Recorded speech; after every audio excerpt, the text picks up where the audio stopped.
Before I start, I just want to say that the way we have approached the Nordic welfare states is as business analysts. Kai and I met each other in the late 1980s, and since then we have been working in groups which try to understand why business systems in different nationalities seem to be different.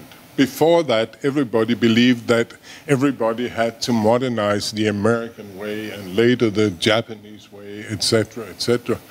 But we found very early that it was a very unique path of development that the business firms in Finland and Denmark were taking, and it could not be understood by thinking in terms of the American model, which was at that time Fordism combined with some form of Keynesianism. So from that perspective, we worked in many years, and some years ago we managed to get a European grant for a project called Translearn, where we were trying to understand how firms that had been taken over by foreign multinationals could survive and extend their mandates by making use of social institutions in each their countries to survive and extend their mandate. And by doing that, we actually felt that we needed to write a book on Nordic capitalism and globalization, which came out at Oxford University Press in 2011. And since then, we have been working on following some firms in each of our countries. And today I have taken maybe a step beyond but we have to negotiate that, Kari, Ellie, and I, whether we can see business enterprises as the civilizing entities for the Nordic countries. And to make my point, because I'm one of these people who think that the devil is in the details, so I can easily slip my way, but the point of the speech is that the welfare states systematically, for a while, civilized business enterprises to such an extent that now that our states are taking a neoliberal turn, it is the civility of the civilized characteristic of the business enterprises that in a way feed back and reproduces what is left of the Nordic models. So the paradox is maybe that neoliberalism have given space to the carriers which are much better able to reproduce the Nordic countries. That is an extreme formulation of the thesis, the hypothesis. So I'll begin. If we had it yesterday, we saw a gradual development away from the golden age of civilized capitalism on a global scale to different periods. And after the financial crisis, we have this paradox that when neoliberalism came to full, that is, in regulating financial markets and creating a new system of corporate governance, which totally collapsed by 2007, it has been able to recapture the upper hand and forces now states to follow the disciplinary regulations in order to compete for low interest rates on the international financial market.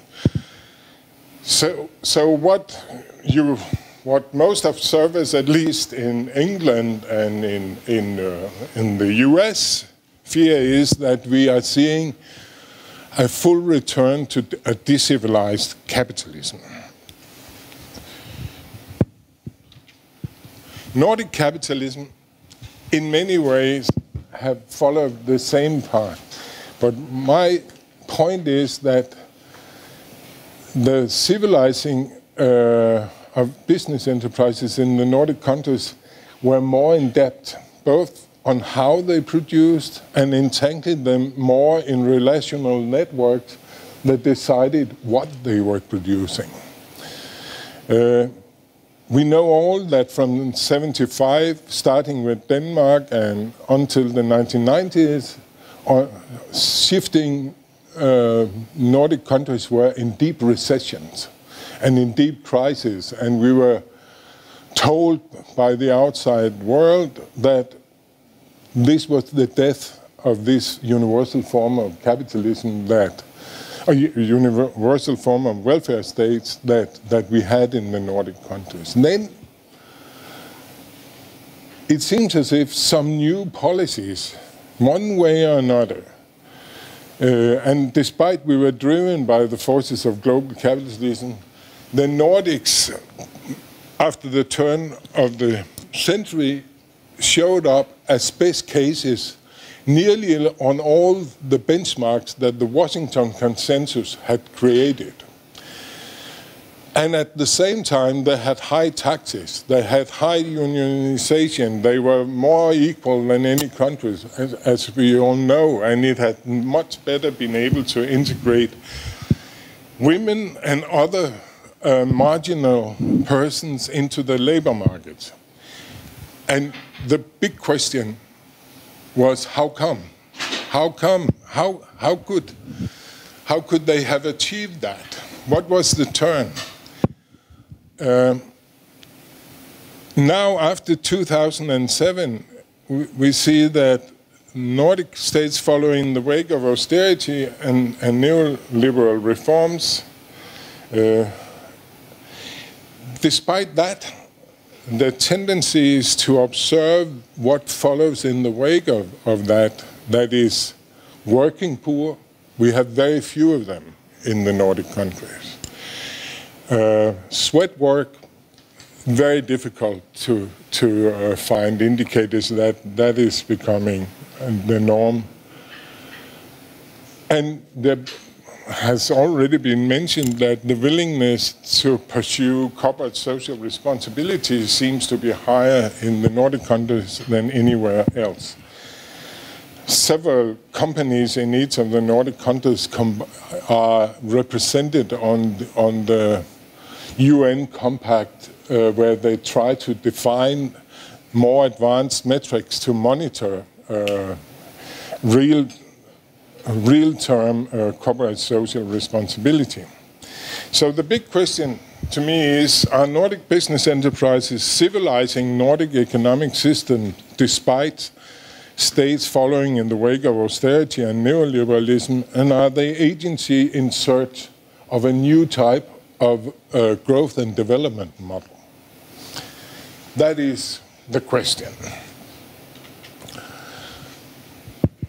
The more deepened civilizing of the Nordic countries has had many causes over time. Very early in the 70s, there was a discussion by management researchers that we had something called Scandinavian management. And that was related to a more humanistic engagement and related to a more egalitarian culture, and it was used to explain why we had flatter hierarchies. People like me are skeptical to that type of explanation, so we leaned more towards the industrial relations type of explanation, where the state and unions in a way created institutions of co-determination, where conveners, I don't know, do you have these in all the Nordic countries? Because we have a craft union movement in Denmark, so all the different crafts or different union members in an enterprise have each their shop steward, and their shop stewards collective elect a convener to represent them all and the common interest in face of management. And often these conveners are very, very strong persons, and they have served in a company much longer than any manager often. So they know every bolt and metric much better than any manager who is entering and leaving very quickly. We have also work councils, and we have board representatives. And on top of that, we have centralized negotiations and agreements which determine the type of rights and obligations that the partners have to observe in each enterprise. That gives a feel for why there is more participation in the formal participation in the enterprises. On top of Esbjørn Andersen's 3 worlds of welfare, Glenn Morgan pointed out that if you take what makes a difference with universal welfare states is that the rights that a worker achieves is not dependent or not given through the employment relationship, but independent on whether he or she is employed by the same person. So you can much easier carry these social benefits, pensions, health insurance, and whatever you have to a new employer, which gives a much more flexible and mobile labor market in principle. And therefore, workers do not have to obey stupid employers and bad firms. They can just leave. There is a penalty to pay, but and on the other hand, and I think here we come to something which surprised us a lot. What make the welfare states of the Nordic countries much more unique than anything else is the proportion of social services and in-kind deliveries in the form of elder care, child care, free education, further training, active labor market institution, and for the benefit of the place where we are, here health services. When you look at the comparative statistics, you discover that Denmark is in the top of 25% of what is used in social expenses is used for in-kind services. Sweden follows right after with 23%, and then you have Norway and Finland around 20% of GNP used for that purpose. And if you compare it to other countries in Europe, the level is around 10% of GNP in social services. So there is a totally difference in how you are enabled by social service to be an active part in your job and having a family life together with it. You could almost say that the welfare state in Denmark and the other Nordic countries makes it possible for you to live as active a working life as the elite in the United States, who has an army of low-paid illegal immigrant workers to do their home for them in order to take part in that new global system. Which means that it is much easier for a normal worker and a normal working woman to be active, engaged in jobs.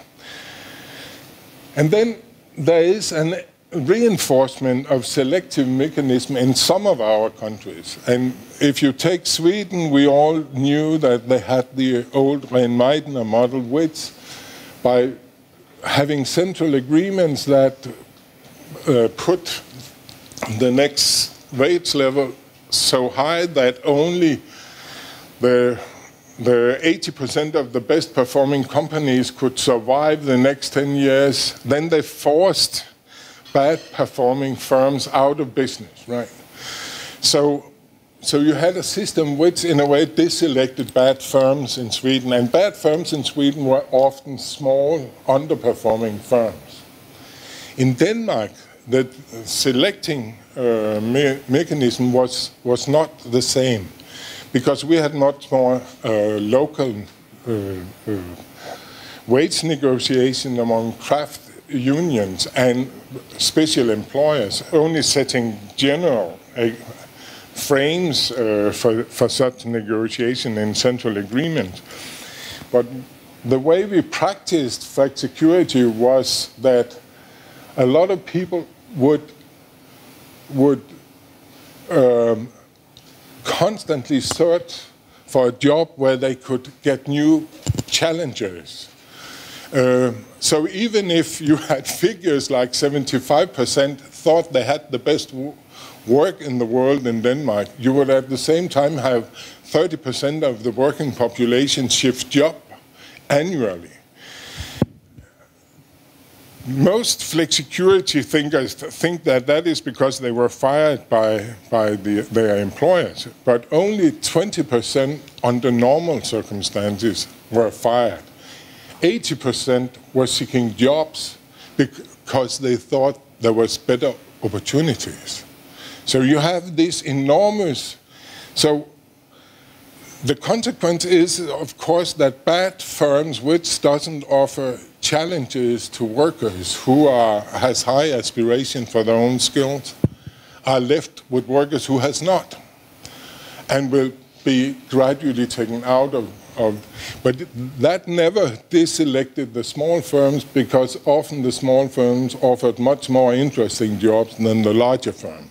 And the larger firms were forced to compete for creating work organizations that in a way could make them as attractive as the small firms to employ employees. So you had, and I don't know whether in Norway you have had such a high full employment that it has been easy to be mobile on the labor market, but I know that Sweden and Finland have, at least after the crisis, had low mobility, and maybe this selective process of what kind of firms you are left with in a country is not so. You see, this way of thinking is very different from the normal discussion of how to create jobs, right, at the moment. Because if you create jobs by making it easy to survive with low quality, low paid jobs, what about then in 10 years or 5 years from now, what are you left with then? A business community which is incapable of dealing with the challenges of globalization, right? So, how we produce and what we produce make a difference for the Nordic countries. And first I'll talk about how we produce.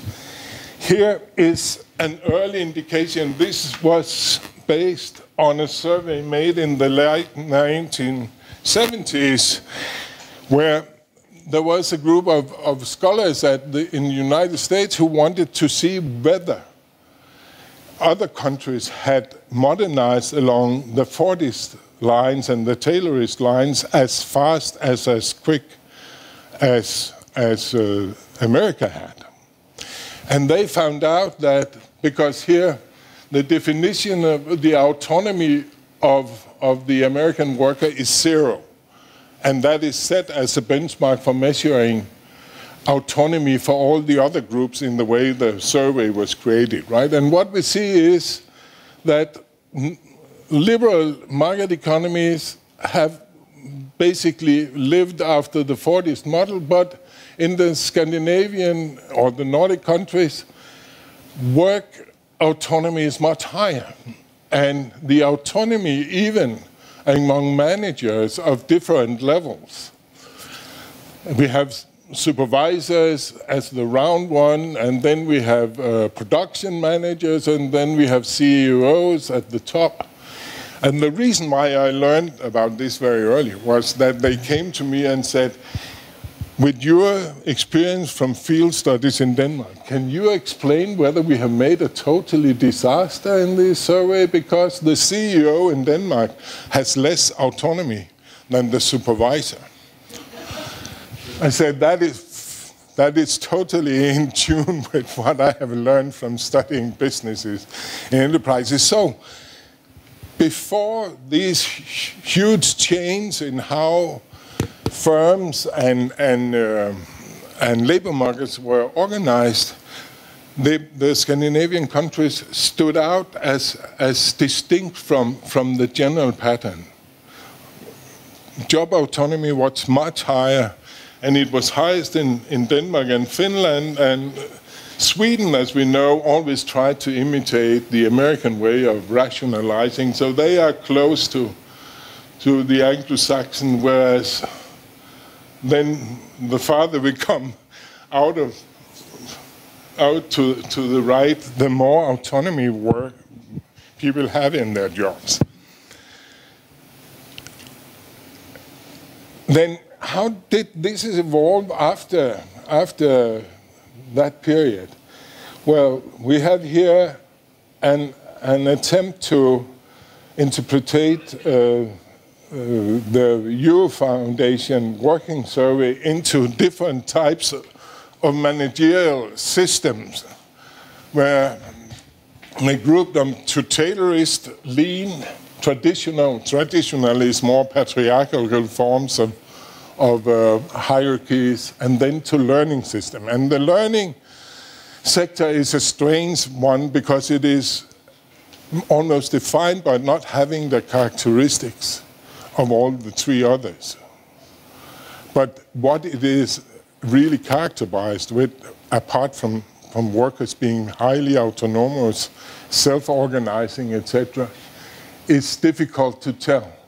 But you can see here, we have Finland here, we probably have Norway there, Sweden is up there, a little more to the traditional side. Finland is leaning toward lean, but also coming out in this learning, and Denmark is totally extreme together with the Netherlands, where 60% of the Danes answer the survey in such a way that Denmark can be said to be composed of learning organizations. Another way, directly from the Eurofound own graphs, and a later one, you see here different ways of characterizing work organization. You have low-strain work organization here, but with high autonomy of workers. And then you have the intensity out here, and here you have passive work organization. Autonomy is low, work pace is low. Here you have high strain, but in firms where you have very little autonomy as worker. And if you look up here, apart from Switzerland, then it's Finland, Norway, Denmark, and Sweden, and then Malta, for reasons I can't understand, right? So we have very active work organization with high intensity of work based on high autonomy among workers. If you regroup the whole thing and try to take all professions in Europe and group them after this, how people work more or less active or under more or less strain, then what you find in this group is managerial jobs. So normal workers in the Scandinavian countries work with the same type of intensity and autonomy as managers work normally in different countries. Then there has been a sort of, why are they working with such high intensity when they have so much autonomy? Is it because machines are running faster in the Scandinavian countries? Is it because bosses are more over them? It turns out that in all the Nordic countries, they group together up here because it is the relationship, direct relationship between the workers within a company and their customers, which they serve, that drives the pace and determines the deadlines for when to finish a job, right? So they are much more at a very decentralized level. It's not the managers who relate to external customers. It's the whole work organization. So in a Danish study, we found out that 75% of normal workers had at least one contact to customer every week, where they were trying to solve problems at the customers, right? See, in Denmark, we went into the depth in order to try to understand how these work organizations were looking like, and they are a mess. They are constantly regrouping. If you try to make a typification and then go out and check whether they could see themselves in that typification, the basis for the typification has changed when you come out and visit them again. They change the work organization very fast. But we gradually saw a pattern where it was as if there was a tendency to gradually develop towards a team community composed by, at the core, operational teams with highly capable workers. And then these highly capable workers would be recomposed in ad hoc teams to do innovations, to help a customer solve a problem, to help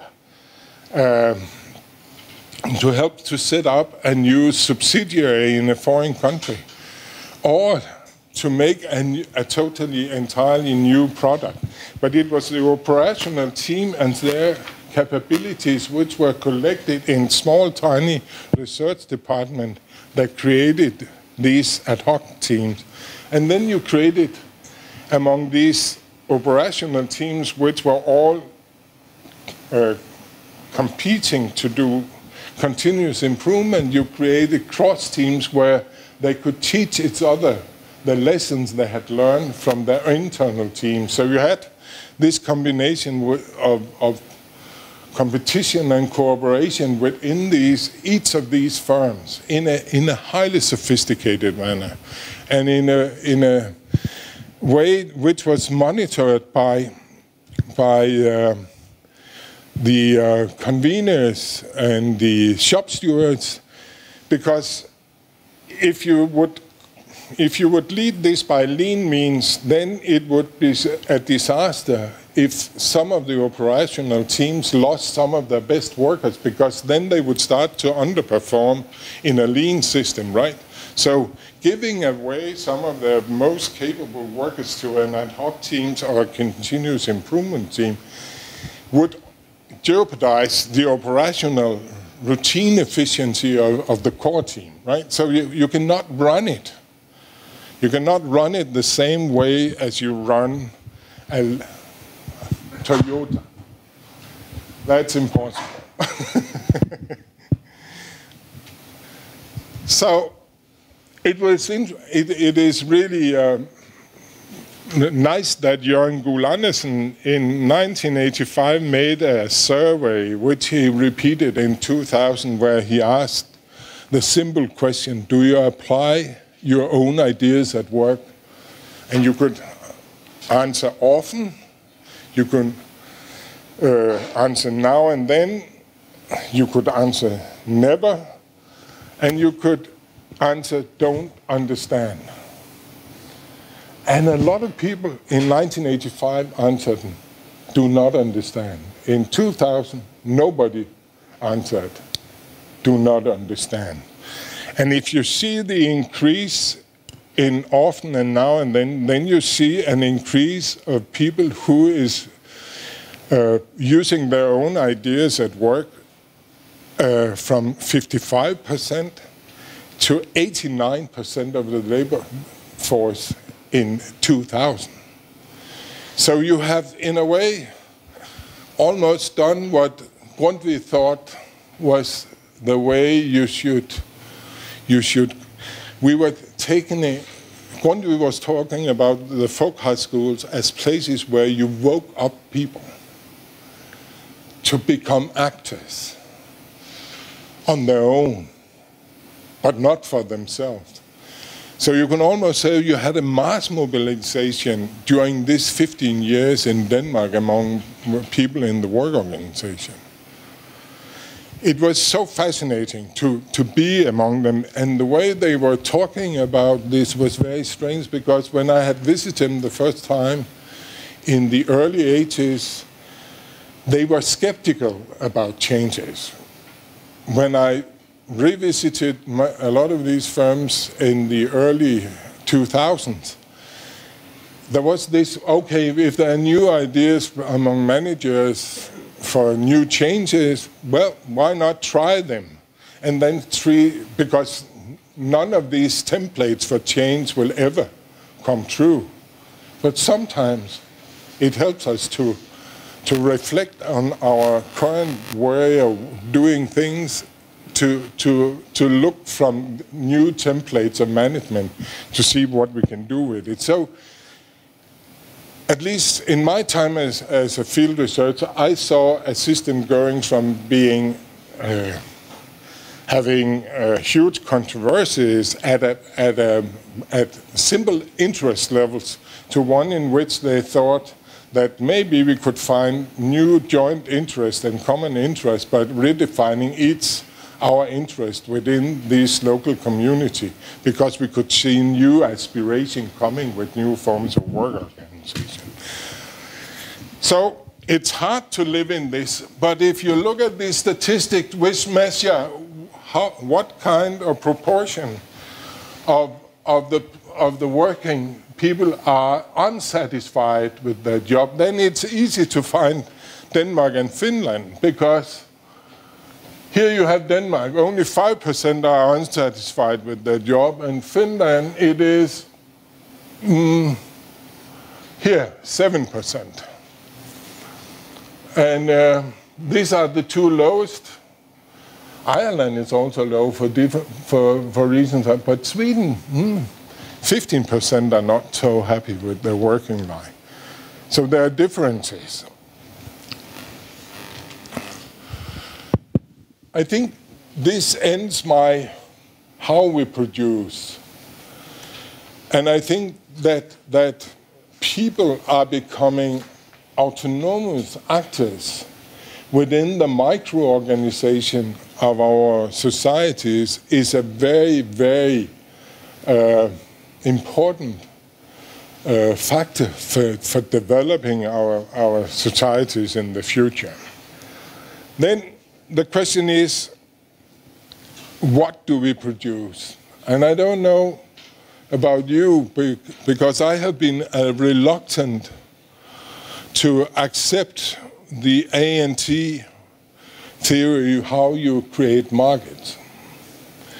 But I must admit, after having had some students who have studied in detail, especially in China, how you created a market and a production of wind turbines, then I have been convinced that this is a massive and very difficult task to create, especially markets for products which are not already accepted on the world market, is a difficult process.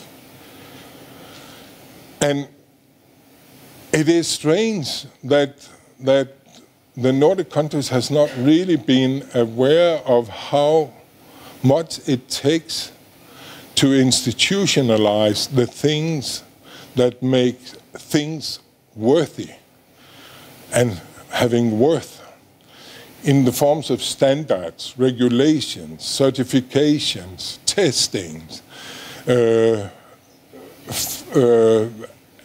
advertising, etc.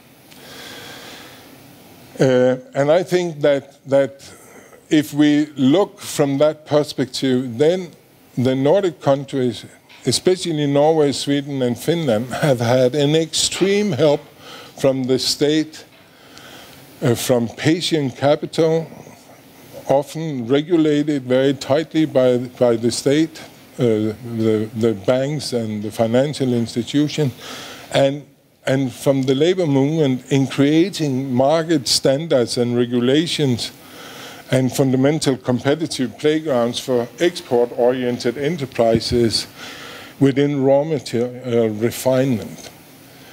I think if Sweden had not regulated the way steel was produced from very early on, they would have totally had a wasteland of burned down forest in Sweden. But because the state stepped in and regulated how you used forest and burned wood in order to the early steel production, they maintained and produced something which were not very quickly over. I think the same in Finland. And when you take the next step, that is to creating an advanced engineering sector, which is in a way lifting up your own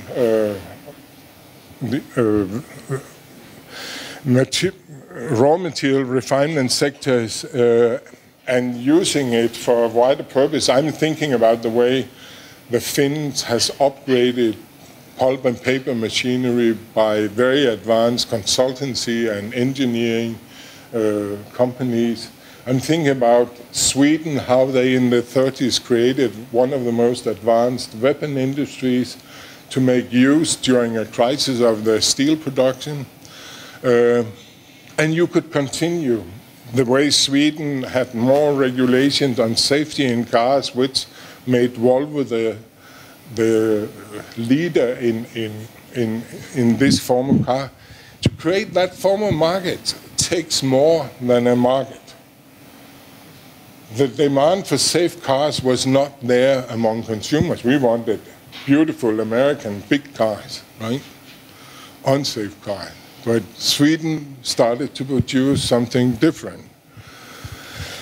And I think that these mechanisms were highly active in the creation in Finland of Nokia and giving the success of Finland in the 1990s. They were clearly at play in Norway, where the Norwegians, because of lower oil prices, had to go from deep construction, that deep sea oil extraction, to something which would be mobile. And by doing that systematically, they built up one of the most advanced offshore industries in the world. And now I think the level of employment in Norway in the oil industry directly is around 50,000 employees, while in this offshore industry, which is 80% export intensive, is 150,000 employees, right? So even in the 1990s, this mechanism of state engagement played an enormous role in resetting the production system of the Nordic countries. And Denmark is a very different story, I think. But the problem with me is that Danish history could be told very differently until I started to study it. But after I have studied it, it looks very different from what is the normal story. So, if I have time, still? Yes, you have. Okay. Here's the Danish model, which I used almost 4 years to create. Denmark lost, as we learned yesterday, Schleswig-Holstein in 1864. What was the loss Denmark had? Yes, it was 75% of the industry, which were placed in Schleswig-Holstein. Hamburg was much more of a financial and trade center than was Copenhagen. So we had essentially no financial institutions in Denmark when we lost Schleswig-Holstein. We had not the normal access to the Hamburg harbor, which we used to export. So in a way, Denmark lost its geopolitical position in many more ways than just the loss of a piece of land. So, and then there was a movement in Denmark where it's very famous. We said it, what we externally lose, we shall internally win. And all social groups almost were up to their toes to try to create new forms of development. The Copenhagen center, consisting of merchant houses, estate owners, and industrial corporation, they, under the unity of Tietgen, who created the first large bank in Denmark, tried to create a corporate society modeled after the most vibrant capitalist center, which was Manchester at the time. And the idea was that we should issue stocks, so we collect all the excess capital of the middle,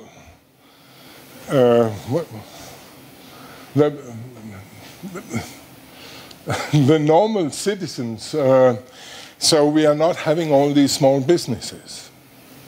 And they organize civil engineer education, etc., in order to destroy the craft communities. In return, the craft created a movement where they tried to fight back, and the craft and the craft union stood united in creating a whole lot of local technical schools where they could expand their capabilities and modernize their skills according with new technologies. And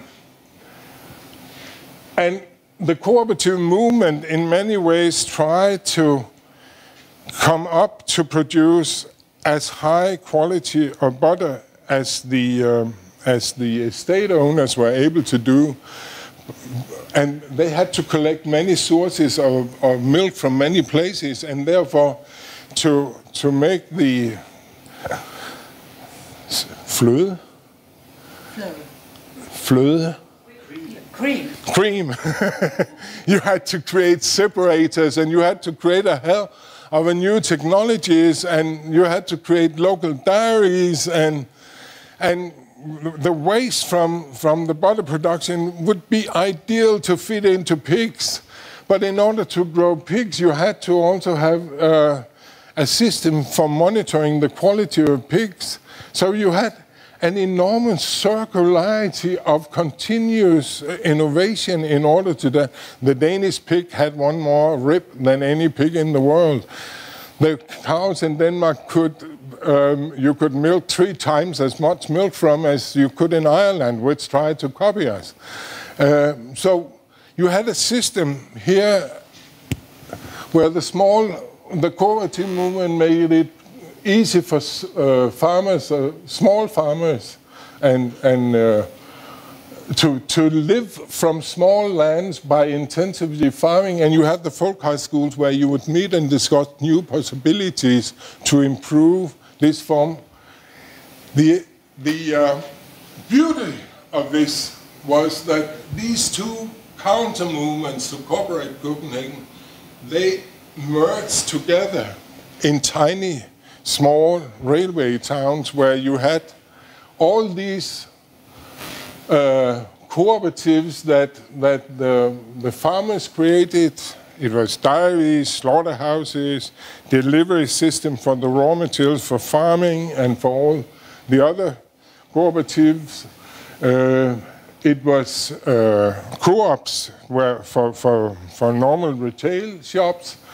And together with these, they also, sometimes a co-op in Denmark would have a meeting room where people who had been awakened by the folk high school would meet in the evening and have people come and speak about new possibilities and new cultural openings and what was interesting. And there was these technical schools, and I'm speaking of communities of around 1,000 inhabitants. And they would have nearly all the different types of crafts located in these communities, and the crafts would be doing the modernization of farms and all the cooperatives. In order to beat Copenhagen, on top of these local cooperatives, there was an extensive building of cooperatives among cooperatives, where you could build gradually to the top, where you had export companies which would export to different markets. You would have testing facilities for constant monitoring every cow, what it was fed with and how much yield it gave, and so you could continuously improve the system, and you could continuously check, though it was based on decentralized production, the quality of production. Copenhagen constantly tried for a long time to undermine the cooperative, and we had several wars in Denmark. There was a margarine war where the margarine producers tried to copy the color of the best high-quality butter we were exporting. And there was, for 20 years, there was a fight in Denmark among the cooperatives and these mass producers in Copenhagen. Tietgen also tried to make a system where he made production from estates down the line to have a mass consumption retail system. But he was fought back by the cooperative movement. At the time, we had a cement monopoly in Denmark, and then the cooperative sector was so strong that it could create an alternative cooperatively owned cement factory, so it could test the quality and the prices of the private owned. But gradually, this system combined and became complementary. Copenhagen would organize the production of fast ships in Burmester and Wayne's shipyard. We had the fastest ship in the world at that time. They would organize shipping companies so that they could export our goodies to England and other places.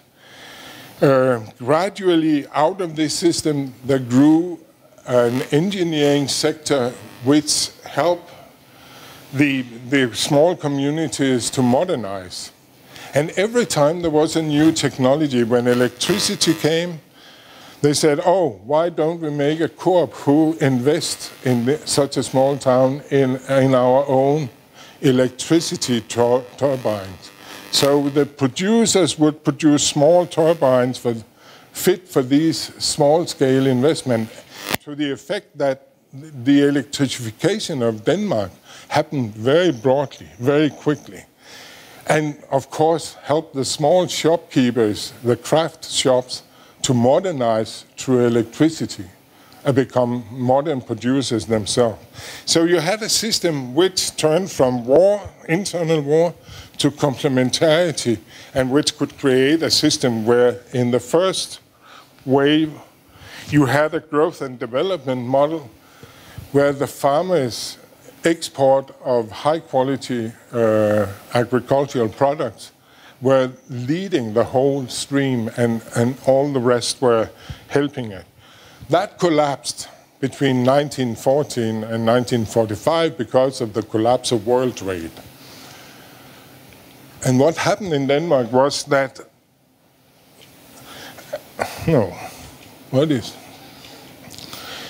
because the craft shops, in a way, lost the market to modernize the farms and modernize the cooperative establishment, then they started to compensate by producing what could no longer be imported. So we saw the growth of a number of firms and clusters which were compensating for that in the beginning, but later on would turn out to be some of the very fundamental firms in Denmark. Danfoss in heating regulation. Grundfos as the best pumps you can get in the world. Bang & Olufsen as some of the most beautiful audio equipment you can get. Lego as some of the best toys you can get in the world, right? All of these grew out of small craftsmen in these, and if you, even today, I visited Grundfos plants in China 2 years ago, and when you enter into the entrance, you have all these pictures of the first craft shop and the first producers of pumps, and then the whole story is told even for the Italian or the Chinese audience. So they are carrying this history with them. It is also the first time we have an establishment of what is creating the welfare state, because together with all these movements, these groups in Denmark, nearly all of them are highly engaged in self-help. And it means that you are nearly creating all the service type of institutions and insurance type of institutions among each of the groups themselves that later can be be included in the state. But in the initial years, the state was very passive. Actually, the Danish population turned their back from 1875 to 1895 towards the state because they considered the government illegal, according to the constitution we had got in 1848, right?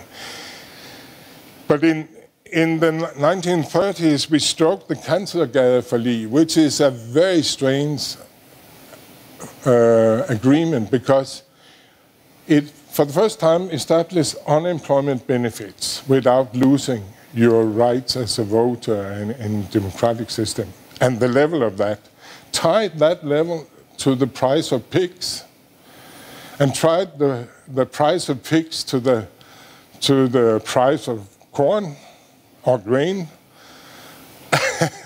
and tied this again to an index of general living expenses, meaning that none of the groups, grain producers were estate owners, pig producers were smallholders, etc., etc. So workers and the whole all the groups in a way made it impossible to use the 30s to undermine the rights and situation and position of the others.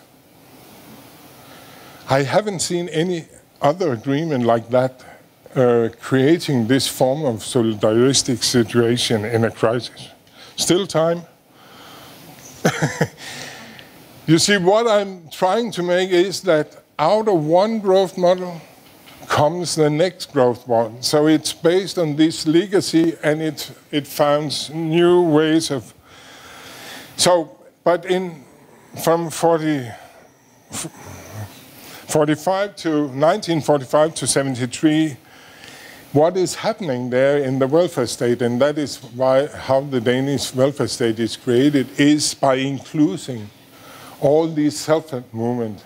In my childhood, we still had to go to the health insurance kasse to pay every month a fee for having health insurance.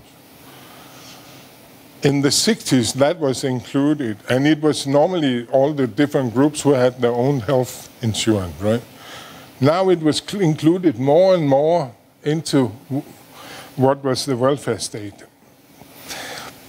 On top of this, I think that the best that could happen for the Nordic countries was that we had such strong women who wanted to get out on the labor market. Because by doing so, they created the modern welfare service institutions, kindergarten, eldercare, pension systems, more careful monitoring of working standards at work in order to prevent something damaging to happen. So both the demand and supply was creating during this moment for very different reasons. And I think it's a paradox in a way that now later we are probably able to base the future of the welfare state on this happy moment in the 60s and 70s. But the consequence of this, at least in Denmark, was that public finances, employment in public sector, institution and tax levels were going like that and totally undermining, self-undermining the system that it was a reflection of. See, in Denmark, all people at that time that was observing Denmark saw it as a typical Taylorist, Fordist, Keynesian model. And I must admit that it was not until I really came out into the firms in the 80s and had people tell their narratives about how they had developed that I learned that underneath of this, there had constantly been this competition for higher skills and more challenging jobs. So in a way, the craft labor market were undermining the well-functioning of a Taylorist and Fordist-based system and making it very short-lived. So a lot of firms which actually mass-produced in Denmark were taken over by Swedes and manned by female workers and lost totally ground by the first stroke of radical globalization. But Denmark had, in a way, painted itself into the economic abyss by the late 70s, after having trying to deal with the oil crisis, the first oil crisis, as a short event. We had unbalanced growth, we had foreign debt, sky-high interest rates, taxpayers' revolts, critique of self-expanding institutions, abolishment of automatic wage inflation schemes, and we had a potatoes cure, which brought almost 25,000 young families out of their houses they had just bought. It was, I have never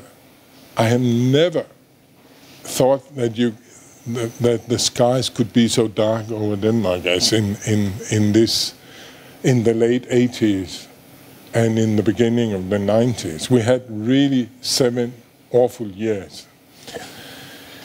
But if you were visiting firms, Copenhagen was a disaster. There were streets full of, it looked a bit like Detroit looks now. and you could be, I was longing back to Jutland where I was born. But if you were visiting Jutland at the time, these human republics of the small railway towns, the small craft producers had really turned on, and they were creating almost one industrial district after another, a furniture district, a stainless steel for food processing district, and regulation device system. And we have the first attempts, because we have in the early 80s, 1980s, there was a crisis in investment all over Europe in equipment for farming. And a lot of the engineering sector in Denmark was occupied by that. And they turned, a lot of them, to start to produce experimentally and to compensate for low orders in agricultural machinery, windmills. And they united together in small circles in order to find ways to save energy, because Denmark was probably the country was the most highly dependent on oil for electricity production, etc. And at the same time, there was such a skepticism among a lot of the core business enterprises in Denmark. You see, craftsmen hate finance people. The worst they can experience after having left school, where it was the school teachers, is to meet a banker.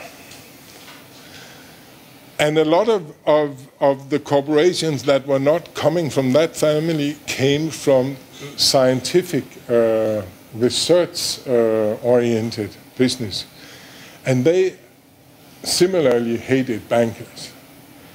So the founders of some of the most successful firms in Denmark started to say, the next generation, I will secure that they will not become dependent, that we can have responsible ownership, and therefore I make a foundation. And copying Carlsberg's original foundation, by making a charter where the rules laid down by the founder, together with some obligations which were specified by law, you could get some tax exemptions. But then you could not have somebody run away with the company and make it dependent on financialization.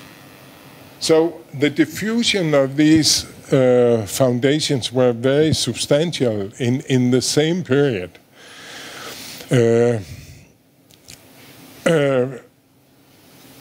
So at the same time as they were also really turning out to become leading exporters. Danfoss, Grundfos, Bang & Olufsen, Lego, Velux, Novo, Novozymes, and Haldor Topsøe, they were also becoming safe haven for hostile takeovers.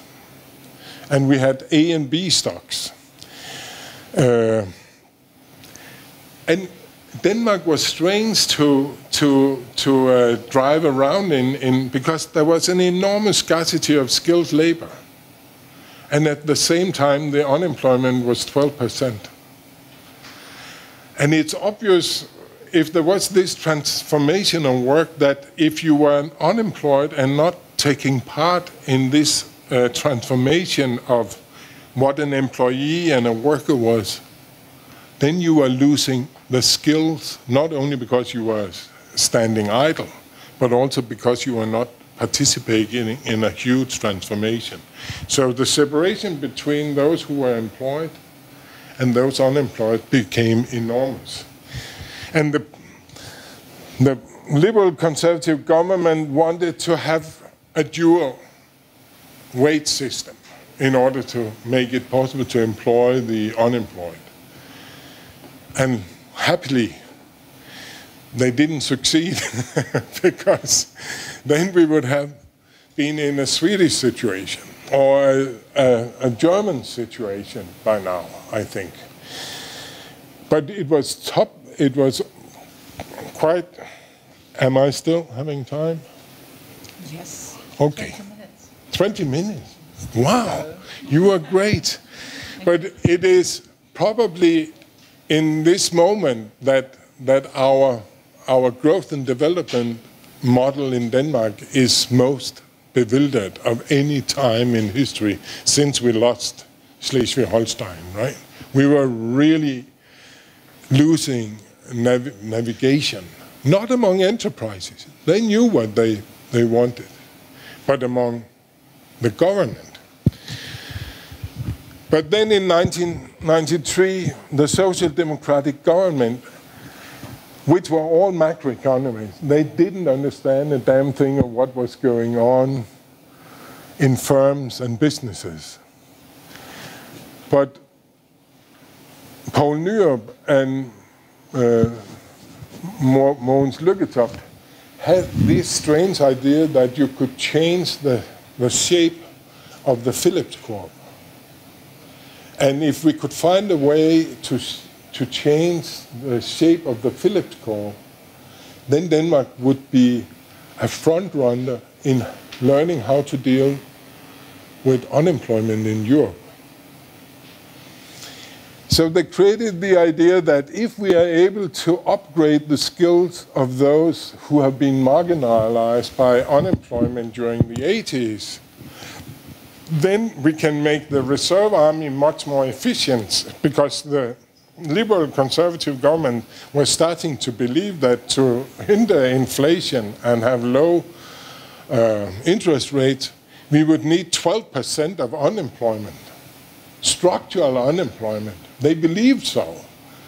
It's not a lie. They believed so, and this Philips curve told them so. So the Social Democrats thought if we could change the shape of that, then it would change anything. So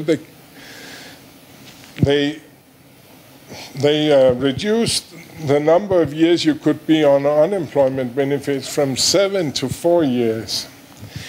And they made it an obligation to take part in activation.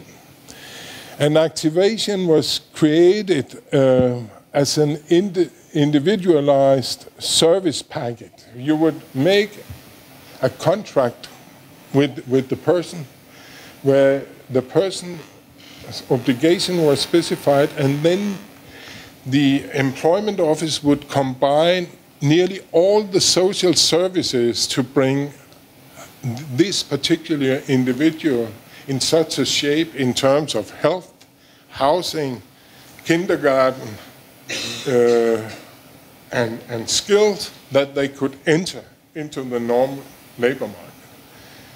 So for the first time, we really individualized social services so that they would, in a way, capitalize or bring capability to that person to enter a highly advanced labor market.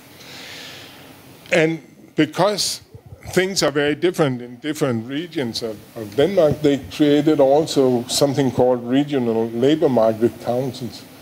And in these regional labor market councils, they could use the vocational training system, now very sophisticated after many years of development, to monitor the system so that they could combine the processes of change and transformation in work organization within companies with the transformation of the labor market outside the firms. So you had this co-construction of a movement where all the social partners were working on all levels together. And at the same time, we had a very offensive energy policy where the investment in wind turbines took off really, and it was more advanced, and it was created as a system where feed-in tariffs and taxation, etc., was reformed so that you got a very modernized market.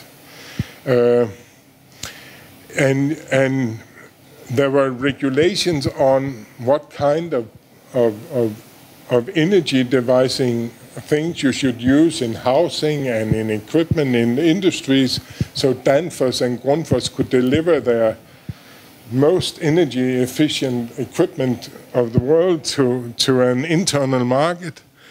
And for the first time, we really saw the take-off of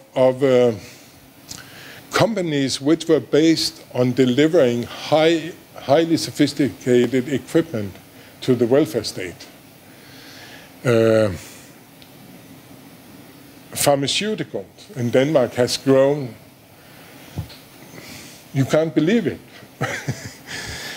Hearing aids, we have the 4 leading hearing aids manufacturers in the world, and there's one in Switzerland which is a competitor, but the rest is far behind.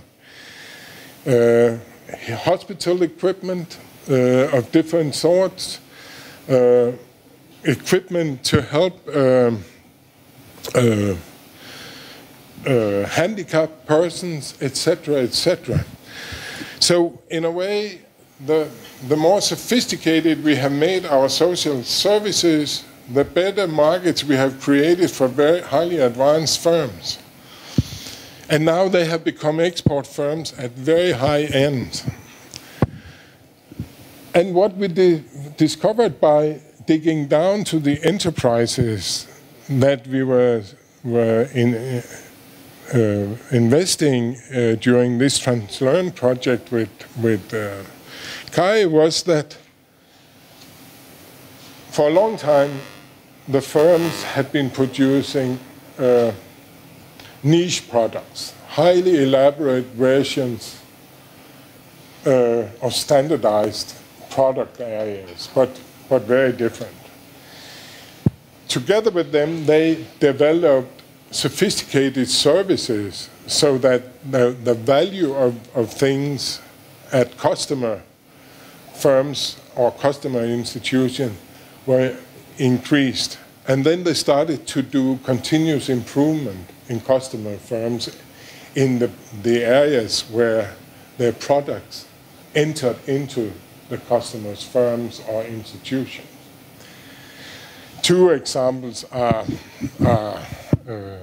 Radiometer, who delivered blood measure equipment for acute sections of hospitals. They started with that, then they maintained the product, then they found out that in acute section of a hospital, all the different measurements instruments have different IT systems, and in order to collect all the data, it's very complex for the nurses to get an overview of the individual patient on all aspects. So they integrated the IT system or all the other producers. And then they started to have education based on what they learned from the most advanced customers among acute section of hospitals to learn those who were low producer. And what they helped increase was the survival rate for people who were entering acute hospitals throughout the world, right?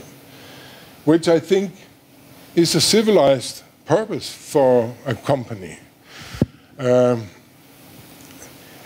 you could take one product after another. I thought that we had in the beginning only unique, but whatever you entered into, this combination of services to high-end products, where you engaged heavily with the customers, was a Danish way to participate in a global innovation network of some of the best chances. And the interesting thing was, the better you were at dealing in these chains with the high-end customers, the better you could serve the low-end customers to make fast improvement, right?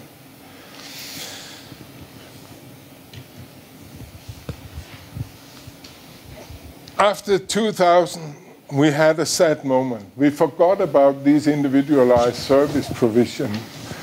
The return of the conservative liberal government mean a return to labor market reforms of the style that you make it so bad to be unemployed that you would rather get employment.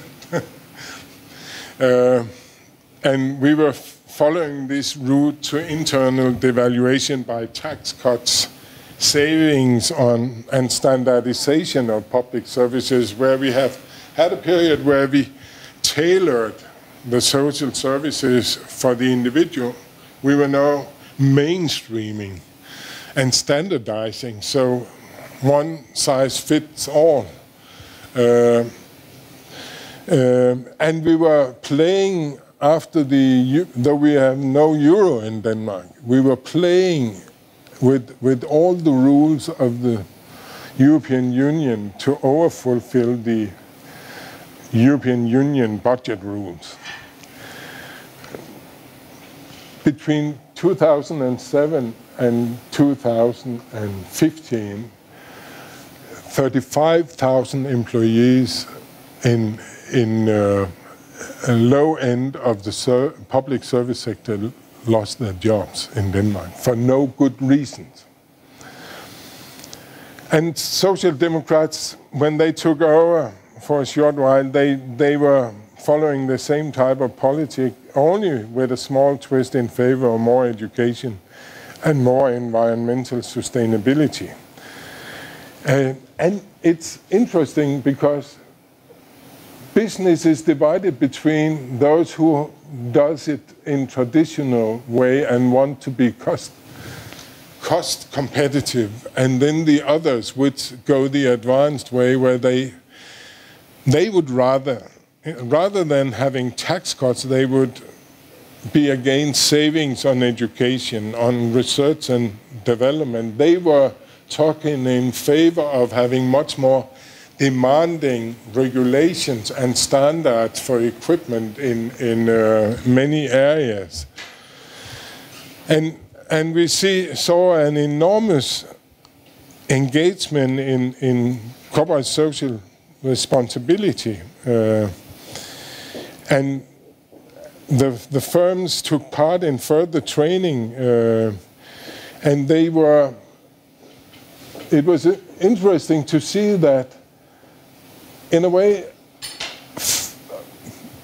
middle managers in these foundation-owned companies were a bit frustrated because we were not in this financial game, because how could we know whether we were good enough? So the firms in Denmark engaged in nearly all types of competition of who has the best work environment, who can make the most sustainable green design of furniture, and who can attract the best apprentices to come to. So there were all these competitions. So if you enter a Danish company, they are proud of all these first prizes they have won in any human effort to make it a real premium place to work, right? With premium products to sell, and with good things they have done over the years. What? 5 minutes to go. 5 minutes, yes. Okay. So I can't really see signs in my own country of taking advantage in terms of weakened unions and weakened labor.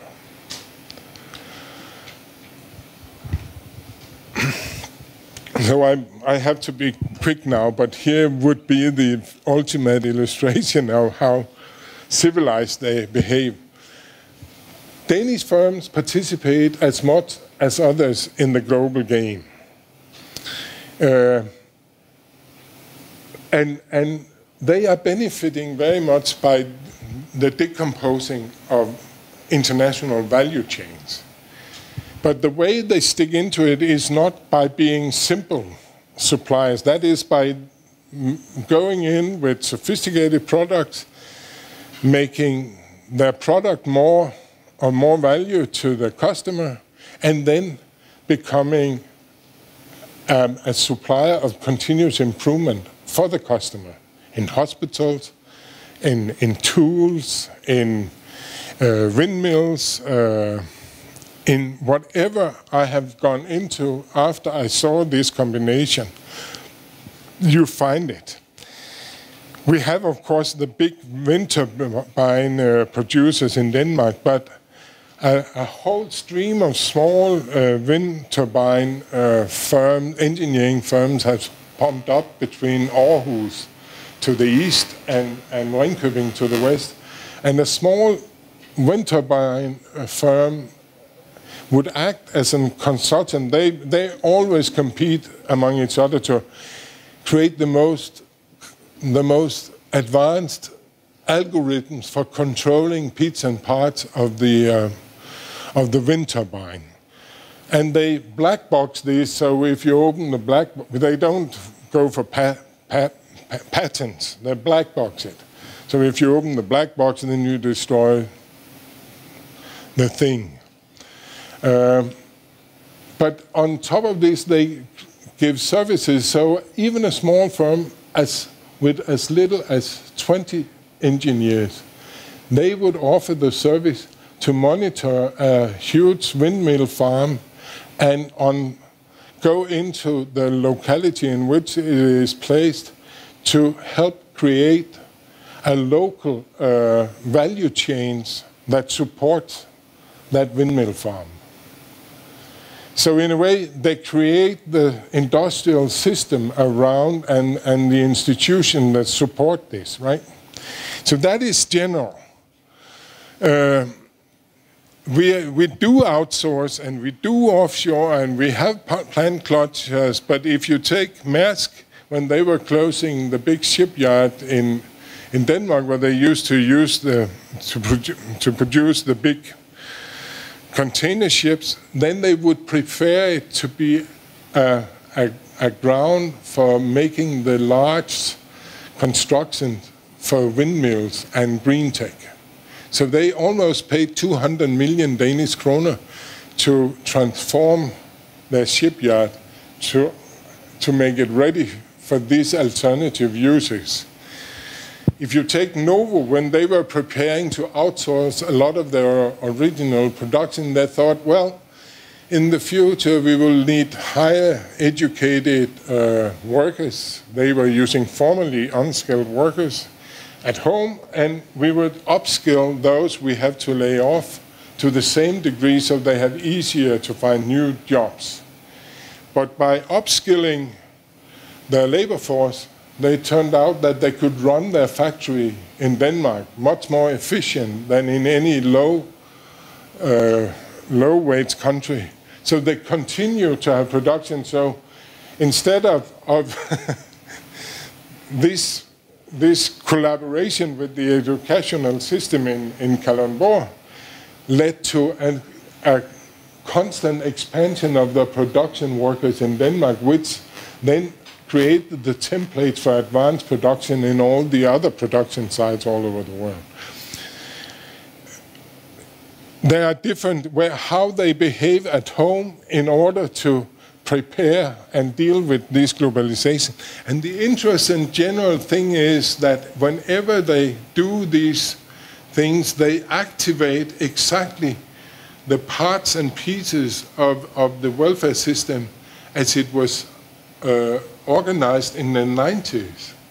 So the firms, in a way, continue to use the welfare state the way it was used in the 90s with individualized social services to help workers get along. But despite this, state is not paying as much to this any longer. Yeah. Okay. The next example was that we go for low wages too in Denmark. And Grundfos, Danfoss, and Nova has all gone to China to benefit from low wages. But when they have been there, they have suddenly done something else. And I could tell I think Novo's way of entering into emerging markets is the most sophisticated. What they do is that they know that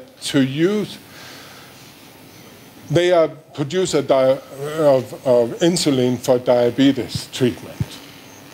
And they have gradually over the year learned that the more sophisticated you are in your diagnosis on the stage of diabetes, the better you can treat with different types of insulin. But in order to do, and if you don't do that, you have all the unintended consequences of diabetes, blindness, destruction of inner organs, etc., etc. So the health expenses of bad treatment are extreme. What emerging economies should learn was to diagnose and treat diabetes patients more perfectly. So in China, they found out that doctors didn't know how to diagnose diabetes. So they put 50,000 doctors throughout China on a course to learn about diabetes, not organized by themselves, not telling about Novo's own product, but teaching them to diagnose diabetes. They created, they helped patient groups to organize awareness campaigns for potential diabetes patients throughout, especially in peripheral China, so that they could ask for having a diagnosis taken. And they helped the Chinese researchers to develop modern methods in researching diabetes because diabetes has a different characteristic in any country. It has a turn of, because the causes in every country for diabetes is different. Therefore, you have to have, in a way, a local research which they sponsor. So that, and then the Chinese government asked Novo to help them develop standards for what kind of treatment they should give. So in a way, Novo entered into the system and helped elevate all aspects of the health system in order to create the market for their products. So in order to create a market which was sophisticated enough to see the worth of their product, they engage with all these.